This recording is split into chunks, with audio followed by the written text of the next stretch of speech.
Hey everybody! Today we are going to learn how to convert an MOV video to MP4 using VLCs. First, look at the top menu and click Media. Then click Convert or Save. A new window opens. Next, click the Add button. This is where you choose the MOV video you want to convert. Browse to your MOV file. Click it once. Then click Open. You'll now see the file listed in the window. Next, look at the bottom and click Convert or Save.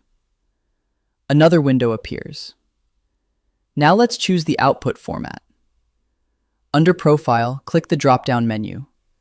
Select Video-H.264 plus MP3 in MP4. This tells VLC to convert the video into MP4 format. Now move down to Destination. Click Browse. Choose where you want to save the new file. In the file name box, type a name for your video.